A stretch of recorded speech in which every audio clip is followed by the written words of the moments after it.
নমস্কার বন্ধুগণ, কেমন আছেন সবাই? আশা করি সবাই ভালোই আছেন। মন্ডল ব্লগস চ্যানেলে আপনাদের সবাইকে স্বাগত জানিয়ে আজকে আপনাদেরকে বেলের হেলদি শরবত বানিয়ে দেখাবো। যাদের চিনি খাওয়া প্রবলেম আছে তারাও এই শরবত অনায়াসে খেয়ে নিতে পারবে। বেলের শরবত বানানোর জন্য আমাকে কত লোকে সাহায্য করতে এসছে দেখুন। কেউ বেল ভেঙে দিচ্ছে, কেউ বেলের ভেতর থেকে শাঁসটা বের করাচ্ছে, আর আমার শক্তিমান বোনপোও দেখুন বেল ভেঙে দিচ্ছে। চলুন রেসিপিটা শুরু করি। নে, হয়েছে, অনেক করেছিস, ছাড়।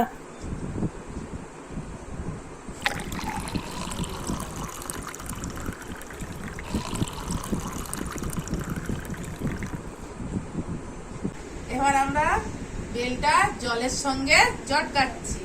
এখানে বীজ আর শাঁসটা আলাদা করে নিচ্ছি, দুজনে মিলে আমরা করছি। এটা আমার বোনের বেটা, বুনপো। এটা হচ্ছে বুনপো, ওর খুব আগ্রহ, রান্না বান্নায় খুব আগ্রহ। মানে বলছে আমি করবো। আমি ঠিক আছে তুই কর, আমি একটু একটু হেল্প করে দিচ্ছি। দুজনে মিলে আমরা একটু করছি। এবারে আমরা কি করবো একটু বলে দাও। এবারে আমরা বীজগুলো আমরা এখান থেকে চিপে চিপে তুলে নিচ্ছি। এই দেখুন, এইভাবে আগে তো ঘেটে নিলাম জলের সঙ্গে। এই দেখুন, এই যে বীজ, এবারে এইগুলো আমরা তুলে নিচ্ছি। তুলে নিয়ে এর পাল্পটা থাকবে, সেটা দিয়ে তারপরে দেখাচ্ছি। আমরা তুলে নিই।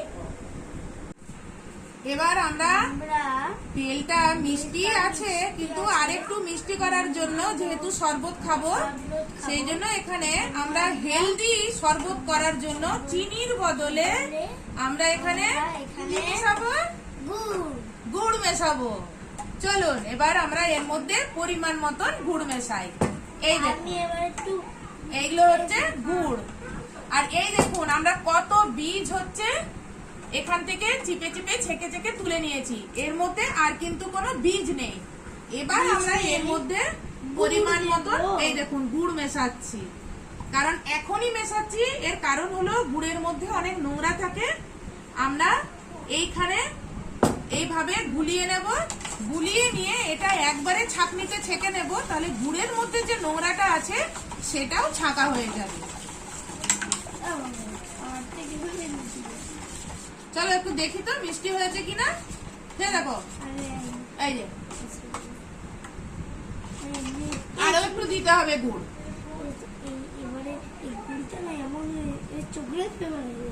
হ্যাঁ, চকলেট ফ্লেভার হয়ে যাচ্ছে।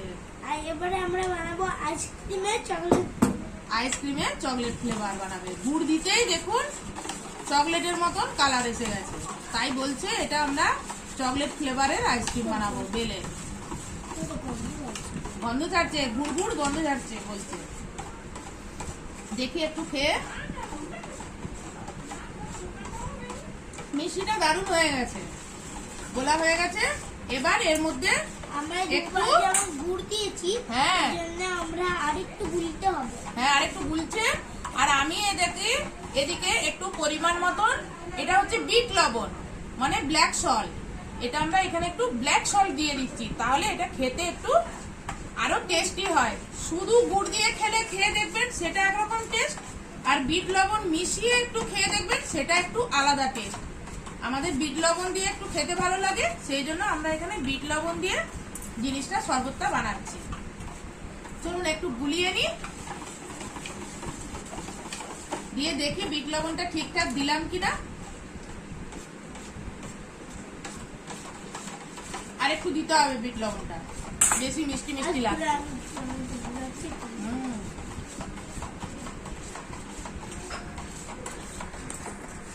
আমরা বিট লবণটা অনেকটা করে দিয়েছি, তো এই জন্য একটু বেশি করে ঘুরাতে হবে। হ্যাঁ, এবার আমরা এটা একটু ছাঁকনিতে ছেঁকে নেব। এটা গোলা হয়ে গেছে, গুঁড়ো গোলানো হয়ে গেছে, আর বিট লবণও গোলানো হয়ে গেছে। এবারে যখন এটা ছাকা হবে, তখন এবারে সব এই ছোট ছোট বীজগুলা সব এগুলো ছাঁকনির মধ্যে ছাকা হয়ে যাবে। তলায় আসল জিনিসটা পড়ে যাবে। এই দেখুন, নাও করো, তুমি ঢালো। ভর্তি করে দাও এই এবার আমরা এটা চামচে করে এইভাবে নাড়তে থাকবো, তাহলে ওপর থেকে রসটা বেলের তলায় পড়ে যাচ্ছে।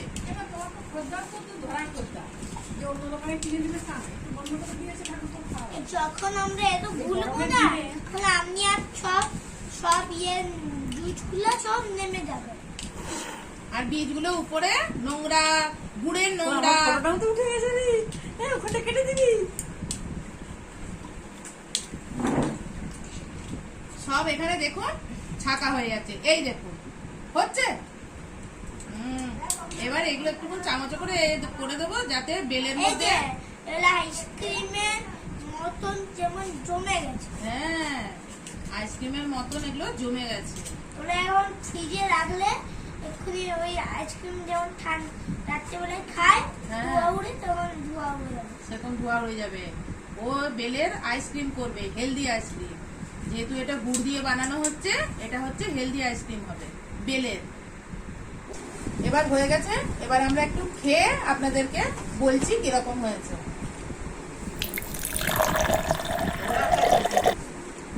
আমি তো খাবো না, মামাকে দিয়ে দেবো।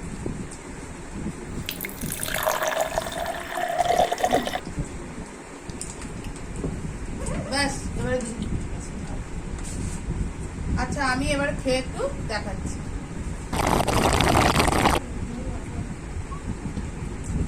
দারুণ হয়েছে। হেলদি জুস হয়ে গেছে। এটা হেলদি জুস। আপনারাও এইভাবে বানিয়ে খান, দেখবেন আপনাদেরও ভালো লাগবে। ভালো লাগবে না?